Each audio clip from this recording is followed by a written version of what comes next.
Hi, my parents have been married for 42 and a half years. They brought five children into the world.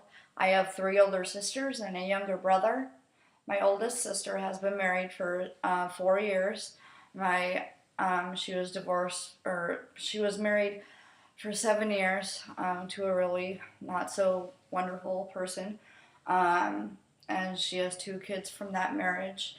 And she was divorced for 4 years, and then she found the love of her life, and she's been married to him for 4 years, and he is wonderful. And they have a child, or she has. They have a child from that relationship also, or that marriage. So she has three children. Rachel is 15, Luke is 11, and Gavin is 2. My sister Vanessa, she's been married for 14 years. They have five children. Wyatt is 11, and Owen is 8, and Jonah is 5, and Evelyn is 2, and Solomon is a month and a half, I think. Um, and then my sister Amber, she's been married for 12 years. They have four boys. Uh, Emmett is 7, Evan is 4, Teddy is 3, and Leo is 1. And then there's me. I was blessed with a daughter. She is 4 years old. Her name is Alexis, and she's the love of my life. And then my younger brother has been married for 6 years, and they have their son Elliot, who was just born this March, so he's about 7 or 8 months old. So I come from a family of good relationships. My parents have been married a long time. My siblings have been married a long time, and I have all around really good examples of what a marriage is. Marriage is love, marriage is commitment, marriage is giving to the other person, and just marriage is just wonderful. They have exactly what I want. My brothers-in-law and my dad and my brother have been very good examples to me of how men should treat women, and how men should treat their kids, and how relationships should work. I am 32 years old. When I was about 25, I met a guy who was 18 and a half years my senior at a bar playing poker. It was around August of 2006. My ex-boyfriend at the time started taking me to poker to play, or to taking me to the bar to play poker in a fantasy poker league. It was free poker. I didn't have to pay for it. It was just for fun. And so at this time, when he started taking me to the bar, there was this guy there. He was the poker tournament director. His name is Alan, and like I said before, he was 18 and a half years my senior, and he said everything that was sweet to me. He said things that I liked and that were sweet, and at that time, so it seemed, he treated me well. He was fun. He was charismatic. He said everything that I liked, and he just did a really good job of reeling me in. After he got me reeled in a little bit, then he told me that he was on coke. He smoked pot nearly every day, if not every day. He was a compulsive sports gambler, and he was an alcoholic. He would probably not admit to that, but he was, because he drank every single day. Not necessarily at home, but when we would go out to play poker every night, he would drink. So he couldn't, I don't think I remember a time that he did not drink. Um, so you're probably like, well then, Rebecca, if you grew up in a good home with good examples of marriage, how the heck did this happen? How did you get reeled in? To be honest with you, I have no idea. I, I still ask myself that same question. How exactly did that happen? The only thing that I can come up with, which I think is a good reason or a good explanation, or maybe not a good explanation, but it's the best explanation that I have come up with at this time. Um, my older sisters and my younger brother and my dad all had seemingly perfect, wonderful relationships, and that's what I wanted. And um, even though Alan was not a good person, I still wanted that relationship, and I still wanted somebody just to be with, and somebody to come home to, that would come home to me, somebody to talk to, somebody just to be with. And I think that's what I wanted. And at that point in time, I guess I can see I didn't care what that person looked like. I just wanted that relationship. And so he said all the good things, and that reeled me in. The relationship lasted for 2.5 years, on and off. I did break up with him twice, because I knew I needed to leave, and I knew it wasn't a good relationship. My relationship with my family was strained for 2.5 years. It was very difficult for me, very hard. I wanted that good relationship with my family. I wanted my family to accept him, and I wanted my family to be there for me and for him too. But that didn't happen. My family pretty much stopped talking to me for 2.5 years, or vice versa. I stopped talking to them because I knew that they did not approve of the lifestyle that I was living in. I was living with him. I was sleeping with him. There was about a 2-month time frame that I smoked pot also. Not when I was pregnant. I didn't drink or smoke pot when I was pregnant. I know better than that. But I did all of these things that were contrary to what my family had taught me.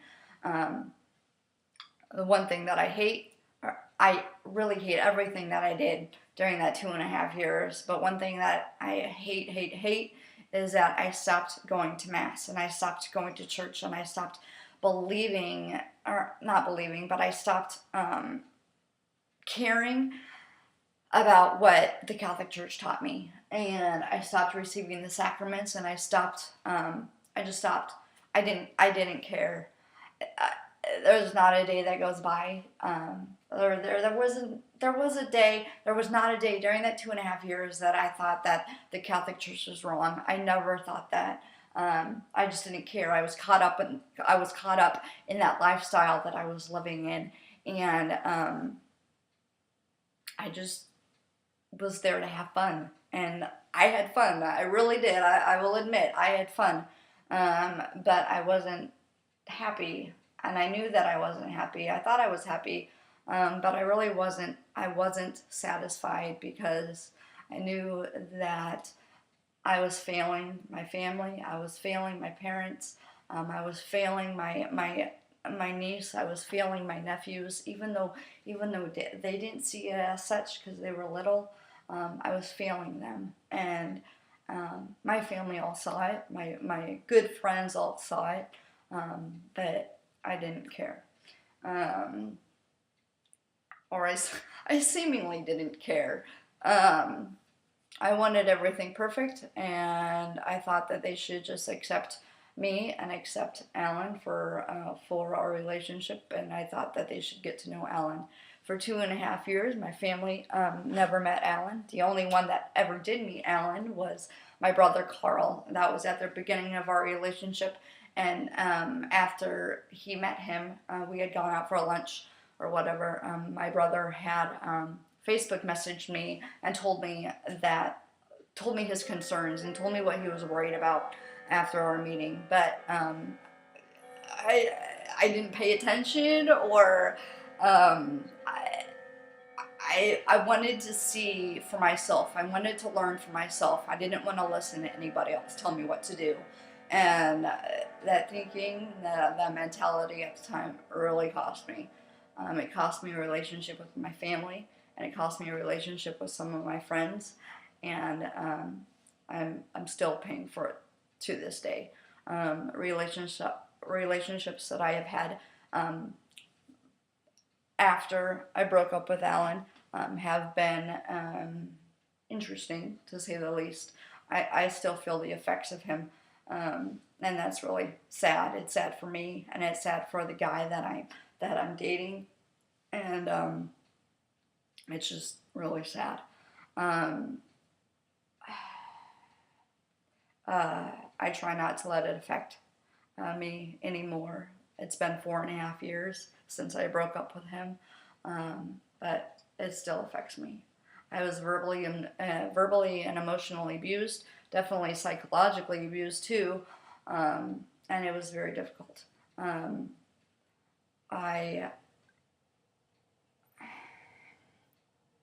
I don't know where I was going with that.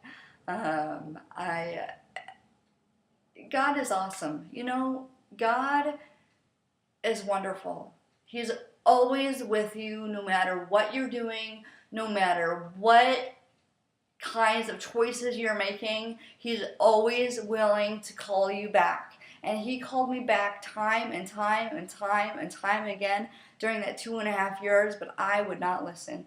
And because I wanted to live my life. Um, and it's really hurtful. It was hurtful. I'm sure it was hurtful to God.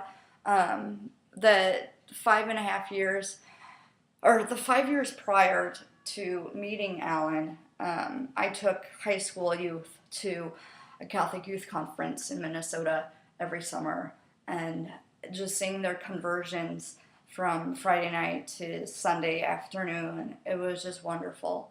Um, I loved sharing my love of God and my love of the Catholic faith with them, and it was just wonderful. Seeing it all, participating in it, just sharing that with them.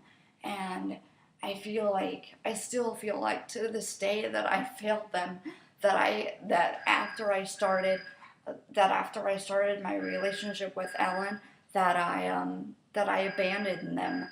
And to some of them I have apologized for that. To most of them I still have not. I still have yet to apologize. And I feel like I abandoned them because I was this person that I didn't volunteer. I was this person that made myself a leader to them, made myself a shepherd to them, to teach them the ways of the Catholic faith and teach them the love of the Catholic faith. And then I go off and do what I did. And so in that way, I feel like I abandoned them. And if you're watching this, to any of the people, or any of the young people, they're not very young anymore, but any of the young people that I took to the Steubenville Youth Conference, I am so sorry. And if you're a parent watching this, I am so sorry that I was not a better role model for your children. I am so sorry.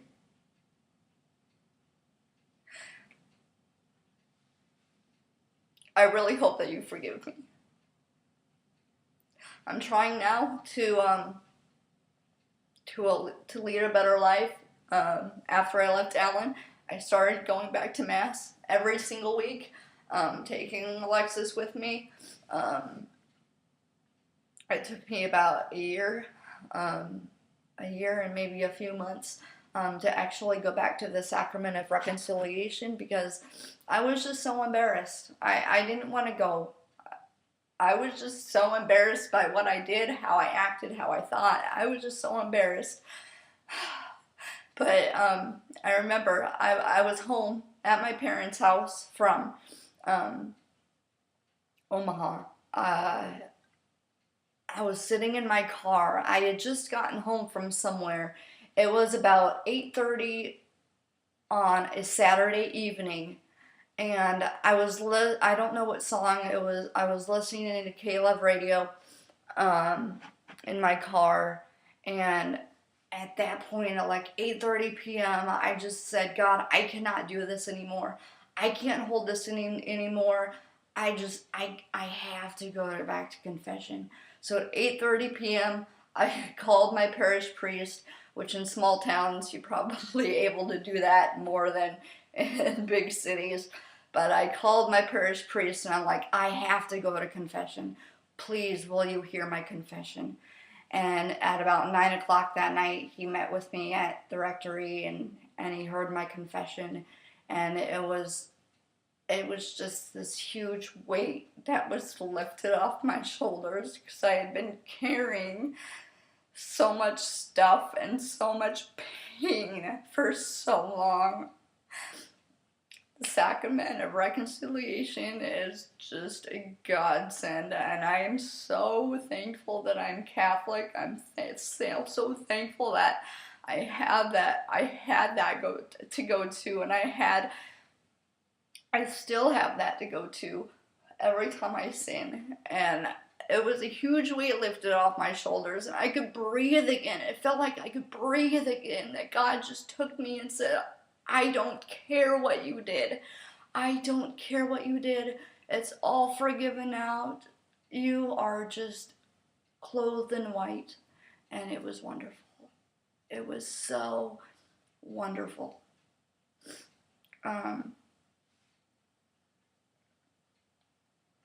So, I think that's all for now. I've talked a while. You know pretty much my testimony. If I can leave you with a few pieces of advice, number one would be listen to your family. If your family says, I don't like the guy or I don't like the girl, listen to them. They know what's best for you, even though you may be an adult, you may want to do things your way, you may be 25, 26 like I was, and you just want to live your own life. But your parents, no matter how old you are still your parents, and they want what's best for you. So number one, listen to your parents, no matter how old you are. Listen to your siblings, listen to anybody who genuinely cares about you, and genuinely cares about you. Number two, if you have made a mistake, it's okay. It is okay. Be strong. If you're in an abusive relationship right now and need to get out fast. Run, if you will. Run. And do not look back. Once you make a decision to go, go. Number three, if you are not ready to leave that abusive relationship, do not leave, because you will go back. If you're not ready, if you do not feel in your heart that you are not ready to do it, don't do it, because you'll go back. I did it. I lived it. I know it. I've heard it from other people. If you're not ready, you'll go back. So you need to pray that you will find the guts, find the courage, find the strength to be able to tell yourself, yes, I am ready to go. Because this is not good for me. This is not good for any, if you have children, it is definitely not good for them.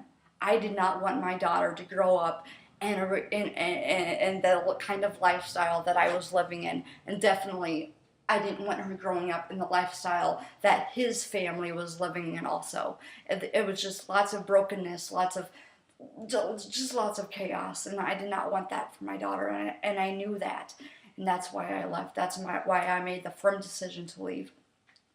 Number three, or number four, I don't know. I just keep rambling, don't I? So I don't know what number I'm on, but if you're Catholic, good for you. Their sacrament of the Eucharist and the sacrament of reconciliation are there for you whenever you need it, whenever you want it, whenever you feel like you're broken and you can't go on anymore. The Catholic Church is for you. The Catholic Church, like I said, has the Eucharist daily. It has the sacrament of reconciliation daily. Your priests are there for you. If it's odd hours like it was for me, that I just felt like I couldn't take it anymore, call them and say, I cannot do this anymore. Please, will you hear my confession? I cannot do this anymore. And they will be there for you. Guaranteed. Because they do not want you living that kind of lifestyle like I was. What else? I think that's all I want to say for now. I want to do more. I feel good about what I have said. God loves you. I love you. And please know that there are people out there who care for you. I love you. I love you. No matter who's listening, I love you. God loves you. You are a child of God. You are a child of the Creator. You are so beautiful. You are beautiful and wonderfully made. Do not forget that. Please do not forget that. Thanks.